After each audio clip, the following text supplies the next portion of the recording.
Welcome to this lecture. What we're going to talk about now is drop shadow and how you can add shadows to your images. So right here we've got a few different options.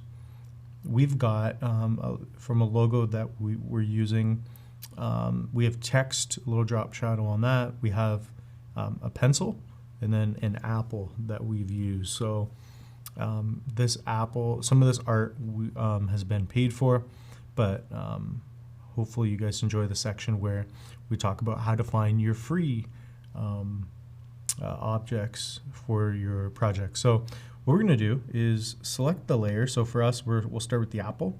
We're going to double click on near the FX, and let's see here. I'm trying to make this a little bit smaller for you. So what you can do here is go to the bottom where it says drop shadow and select that.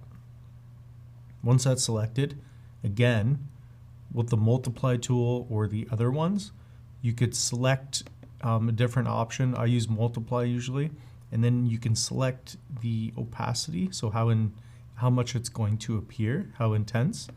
You can change the angle of how that's happening with your entire image. So for us, we basically want the shadow to be coming in through the bottom. So we want it angled towards our source, which is going to be in the top left. And then you can change the distance of where that is coming, and then also the spread, which I just do a little bit, and then size of it as well. You know, so you can get some pretty cool effects. For me, I found that for an image like this, something around the 6 to 12 mark works good, and then the opacity just a little bit. It just makes it pop a little bit more. So if you zoom in here, zoom in even more, without the drop shadow, it looks like this. In width, it adds just a little bit more. So maybe we could make it a little more, pop a little bit more, and that looks quite good.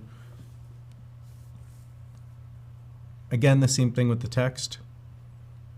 Without drop shadow and width, it really takes everything to another level.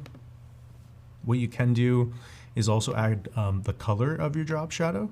So say I wanted something like a yellow, I could do that as well.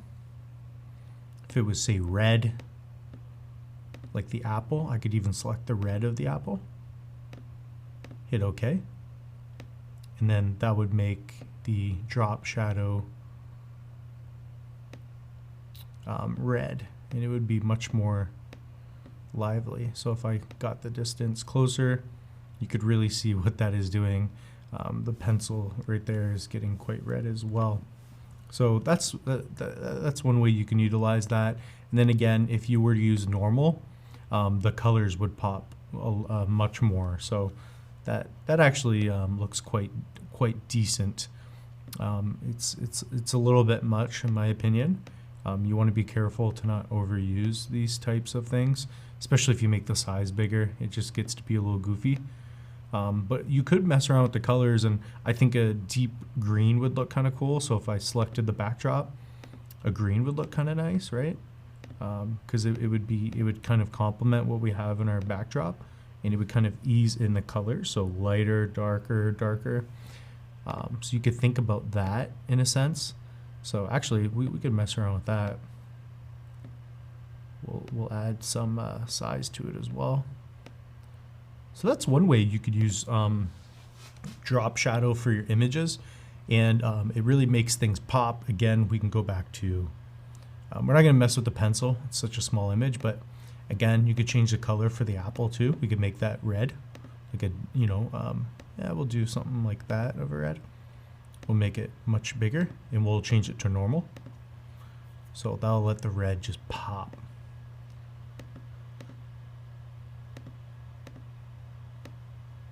So again, a lot of it is just understanding these simple tools, and then you could take your art to, a different level. So, if you wanted to add more color and flair to your image, this is definitely one way you could do it. That's simply it. You can double click again, select and deselect your drop shadow. So that's going to be it for this video. We will see you in the next one.